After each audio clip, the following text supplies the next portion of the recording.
CM Pushkar Singh Dhami ने पूर्व प्रधानमंत्री अटल बिहारी वाजपेयी को दी श्रद्धांजलि। राष्ट्रकवि और लोकतांत्रिक मूल्यों का बताया सजग प्रहरी। देश को सशक्त बनाने में दिए योगदान को किया याद।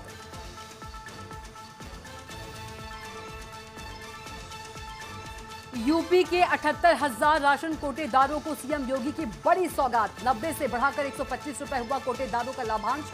नई डोर स्टेप डिलीवरी और ई पास आधारित फीडबैक प्रणाली का भी करेंगे शुभारंभ। चमोली में कैबिनेट मंत्री मदन कौशिक ने श्रमिकों से की मुलाकात।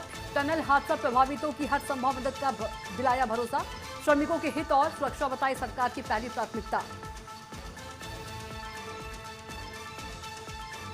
देहरादून में बीपी एड प्रशिक्षित बेरोजगारों ने विरोध प्रदर्शन। शिक्षा मंत्री के आवास का किया घेराव। सरकार से की नियुक्ति देने की मांग।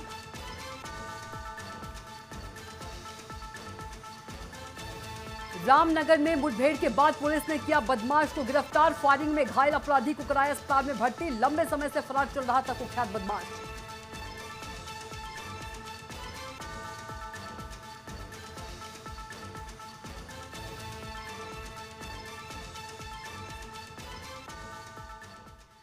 नमस्कार, न्यूज 360 में आप सभी का स्वागत है। मैं हूं आपके साथ कविता पांडे। बुलेटिन की शुरुआत करेंगे जहां देहरादून में सीएम पुष्कर सिंह धामी ने पूर्व पीएम अटल बिहारी वाजपेयी की पुण्यतिथि पर मुख्यमंत्री आवास में उन्हें श्रद्धांजलि दी।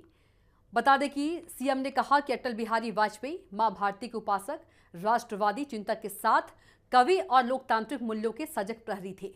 उन्होंने कहा कि वाजपेयी अपने सार्वजनिक जीवन में राष्ट्र सेवा, सुशासन, राष्ट्रीय एकता और लोकतांत्रिक आदर्शों को सर्वोच्च प्राथमिकता दी और उनका व्यक्तित्व देशवासियों के लिए सदैव प्रेरणा स्रोत रहेगा। उन्होंने कहा कि वाजपेयी ने राजनीति में उच्च आदर्शों और मूल्यों की स्थापना की। उन्होंने देश की लोकतांत्रिक परंपराओं और सशक्त राष्ट्र बनाने में महत्वपूर्ण योगदान दिया। उन्होंने कहा कि अटल बिहारी वाजपेयी की सहज व्यक्तित्व और राष्ट्रहित के प्रति समर्पण हमेशा स्मरणीय रहेगा। और अगली बड़ी खबर आपको बता दें कि यूपी के राशन कोटेदारों को आज बड़ा तोहफा मिलने जा रहा है। मुख्यमंत्री योगी आदित्यनाथ नई व्यवस्था का शुभारंभ करेंगे। इससे प्रदेश के 78,000 से ज्यादा उचित दर विक्रेताओं को फायदा मिलेगा। सरकार ने कोटेदारों का लाभांश 90 रुपए से बढ़ाकर 125 रुपए प्रति क्विंटल कर दिया है। इसके साथ ही single stage door step delivery और ई पास आधारित फीडबैक प्रणाली भी शुरू होगी। सरकार के इस फैसले से कोटेदारों को आर्थिक राहत मिलने की उम्मीद है।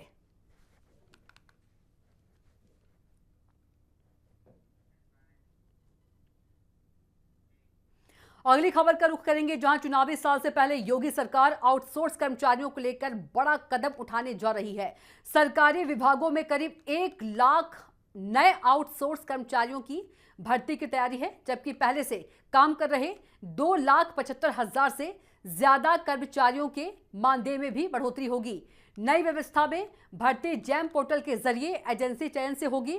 कर्मचारियों को हर महीने 5 तारीख तक मानदेय, साप्ताहिक अवकाश, पीएफ, ईएसआई और मेडिक्लेम जैसी सुविधाएं देने की तैयारी है। वहीं उत्तराखंड में मुख्यमंत्री पुष्कर सिंह धामी ने युवा आयोग की स्थापना की घोषणा की है। उन्होंने कहा कि राज्य की नीति निर्माण में युवाओं के महत्वपूर्ण सुझाव को शामिल किए जाएंगे। युवा कल्याण परिषद के उपाध्यक्ष विनोद सुयाल ने मुख्यमंत्री धामी की सराहना करते हुए कहा कि युवा आयोग एक संवैधानिक संस्था की तरह काम करेगा। आयोग के पास कुछ न्यायिक शक्तियां भी होंगी। उत्तराखंड में युवाओं के विचारों को राज्य की नीति निर्माण में खास जगह मिलेगी। जिसमें माननीय मुख्यमंत्री जी अध्यक्ष हैं, विभागीय मंत्री उसमें सह अध्यक्ष हैं और उसमें उपाध्यक्ष नामित हैं 2 लोग और अन्य उसमें परिषद के सदस्य हैं। मैं माननीय मुख्यमंत्री जी का आभार व्यक्त करना चाहता हूं कि उन्होंने बहुत युवाओं के हित में एक बहुत ही अच्छा निर्णय लिया है। वहीं उत्तराखंड के मुख्यमंत्री पुष्कर सिंह धामी के निर्देशन में टीएचडीसी टनल हादसे में प्रभावित श्रमिकों और उनके परिवारों को हर संभव सहायता देने के प्रयास किए जा रहे हैं। चंपावत में आपदा प्रबंधन एवं पुनर्वास मंत्री मदन कौशिक ने टीएचडीसी की निर्माणाधीन टनल में कार्यरत हिंदुस्तान कंस्ट्रक्शन कंपनी के श्रमिकों के प्रतिनिधि मंडल से मुलाकात की। श्रमिकों ने हादसे के बाद की परिस्थितियों से मंत्री कौशिक को अवगत कराया और आर्थिक सहायता, दीर्घकालिक आजीविका की व्यवस्था, घायल श्रमिकों को आर्थिक मदद और निःशुल्क उपचार की मांग की। श्रमिकों के प्रतिनिधिमंडल ने हादसे की निष्पक्ष जांच की भी मांग की है। वहीं आपदा प्रबंधन मंत्री मदन कौशिक ने श्रमिकों की समस्याओं को गंभीरता से लेते हुए कहा कि श्रमिकों की सुरक्षा और हित सरकार की सर्वोच्च प्राथमिकता है। प्रभावित श्रमिकों और परिवारों को हर संभव सहायता उपलब्ध कराई जाएगी।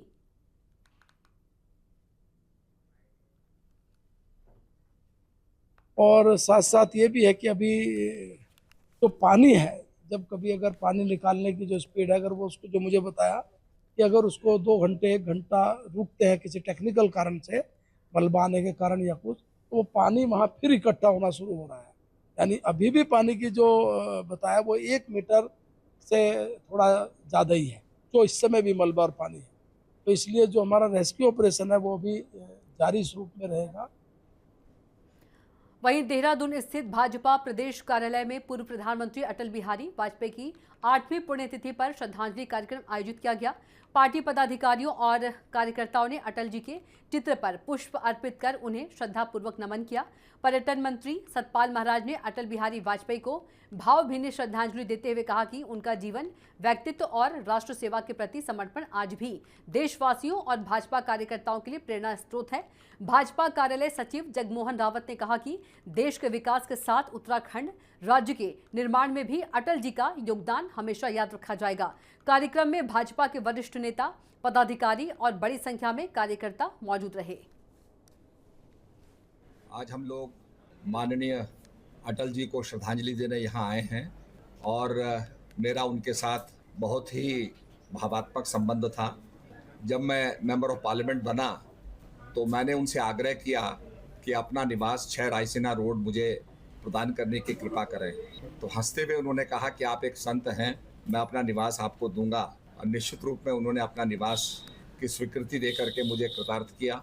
वो भवन पार्लियामेंट के बहुत ही समीप था और मुझे पार्लियामेंट के प्रोसीडिंग्स में वहाँ से जल्दी पहुँचने का मौका मिलता था। और हम सब कार्यकर्ताओं के, भारतीय जनता पार्टी के लोगों के लिए प्रेरणा पुरुष, पूरे देश के राजनीतिक जगत के लिए एक आदर्श व्यक्तित्व ऐसे अटल बिहारी वाजपेयी जी का आज पुण्यतिथि है और पूरा देश आज उनको याद कर रहा है, उनको श्रद्धांजलि दे रहा है। इसी कार्यक्रम के निमित्त आज भारतीय जनता पार्टी प्रदेश कार्यालय में आज उनको श्रद्धांजलि और पुष्पांजलि देने का एक कार्यक्रम है और आज भारतीय जनता पार्टी के कार्यकर्ताओं ने पुष्पांजलि दे करके उनको श्रद्धांजलि दी है, उनको याद किया है। वहीं टिहरी में मेडिकल कॉलेज निर्माण की मांग को लेकर संघर्ष समिति का आंदोलन जारी है।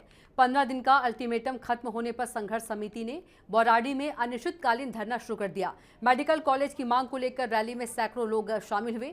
प्रदर्शनकारियों ने शासन प्रशासन के खिलाफ जमकर नारेबाजी की।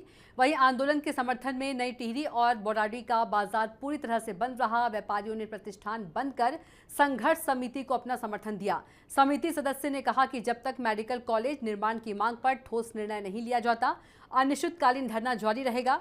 टिहरी जिले में बेहतर स्वास्थ्य सुविधाओं के लिए मेडिकल कॉलेज की लंबे समय से जरूरत है।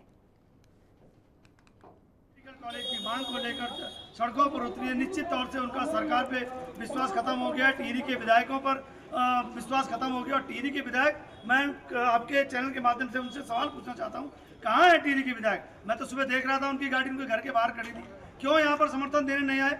और अगर समर्थन देने आते भी, उनको अपने मुख्यमंत्री जी के पास जाना चाहिए। उनको चाहिए कि टिहरी के विधायक से लेकर टिहरी के पूर्व कैबिनेट मंत्री दिनेश दिनाई जी क्यों चुप बैठे हुए हैं, टिहरी के उससे भी पूर्व विधायक धन सिंह जी क्यों चुप बैठे हुए हैं, ये सवाल हम सरकार से करना चाहते हैं। वहीं उत्तराखंड भाजपा में मतभेद से सियासी सरगर्मी तेज हो गई है। मंत्री सतपाल महाराज को लेकर पार्टी कार्यकर्ताओं में नाराजगी देखने को मिल रही है। मुख्यमंत्री और प्रदेश अध्यक्ष से मुलाकात कर भाजपा कार्यकर्ताओं ने अपनी शिकायतों से अवगत कराया। दबाव बढ़ने पर मंत्री सतपाल महाराज खुद भाजपा कार्यालय पहुंचे, जहां कार्यकर्ताओं के साथ घंटों बैठक किए।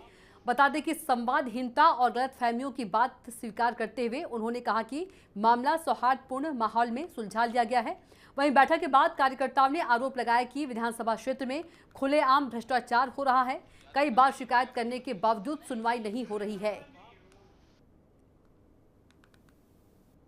आए हैं तो उनसे बातचीत हुई है, अपनी समस्या उन्होंने बताई हैं और अध्यक्ष जी ने निश्चित रूप में उनकी समस्याएं का हमने समाधान हम कर रहे हैं और निश्चित रूप में वार्ता की, हमने सद्भाव में वार्ता की है। और मैं सभी से कहूँगा कि भाई अपना संपर्क रखें और रूबरू बात करें और मिल करके अपनी समस्या का निदान करें। इसी के लिए हम लोग जो हैं जनमानस के बीच में घूम रहे हैं। हो चुकी है, डीएम सीएम से बात हो चुकी है, वहाँ जांच चलने के लिए शेड्यूल बोल रहे हैं, लेकिन जांच कब तक होगी सर? 1 साल होने वाला है। गांव में लोग बोलते हैं रावत जी डूब मरो, वो तो मैं थोड़ा सक्षम हूँ, झेल रहा हूँ। 4 चक्कर 5 चक्कर पौड़ी मार चुका हूँ मैं, 2 चक्कर दिया 2 मार चुका हूँ। सर कितना खर्चा होता है? आइए मैंने राज्य सुजाग में अपील कर रखी है देहरादून में। मतलब पार्टी वर्कर्स परेशान है क्षेत्र में सर। अब आपको क्या बताऊँ मैं, बुरी हाल है सर, बहुत बुरी हाल है। वहीं नैनीताल की लोअर माल रोड के ट्रीटमेंट कार्य में देरी से नाराज मां नैना देवी व्यापार मंडल अध्यक्ष धरने पर बैठ गए। उन्होंने कहा कि 1 साल से चल रहे निर्माण कार्य से स्थानीय लोगों और पर्यटकों को काफी परेशानियों का सामना करना पड़ रहा है। व्यापार मंडल अध्यक्ष पुनीत टंडन ने शासन प्रशासन को ठोस कार्रवाई नहीं होने तक धरना जारी रखने की चेतावनी दी है। उन्होंने कहा कि लोअर माल रोड लंबे समय से बंद है, ऐसे में यातायात और पर्यटन प्रभावित हो रहा है। सड़क पर बढ़ती दरारों को लेकर पुनीत टंडन ने संबंधित अधिकारियों और खर्च का पूरा ब्यौरा सार्वजनिक करने की मांग की है। काम का स्कोप बढ़ाया जा रहा है। काम के स्कोप को बढ़ाने के पीछे क्या कारण है? आफ्टर ऑल कितना पैसा लगेगा यहाँ पे जरा से पैच पे? अब और क्रैक्स आ रहे हैं तो उसके काम के स्कोप को बढ़ाने की लेटर जो रात को सर्कुलेट हुई मेरे नाम की और मीडिया को सर्कुलेट हुई, मेरे तक नहीं पहुंची, उसमें काम को बढ़ाने के स्कोप का जिक्र किया गया है जो आप सवाल कर रहे हैं। इसके अलावा अपर माल रोड में रिस्क है, तो आफ्टर ऑल शहरवासी और जो हमारे व्यापारी हैं जो ये खामियाजा भुगतेंगे व्यापार को लेकर, और नैनीताल में अगर अपर माल रोड भी ढहती है तो ये बताइए विश्व प्रसिद्ध ये नैनीताल नगरी नैनीताल माल रोड है, इसकी जवाबदेही किसकी होगी? इसी के साथ फिलहाल के लिए बुलेटिन में इतना ही। आप देखते रहिए न्यूज़ 360। नमस्कार।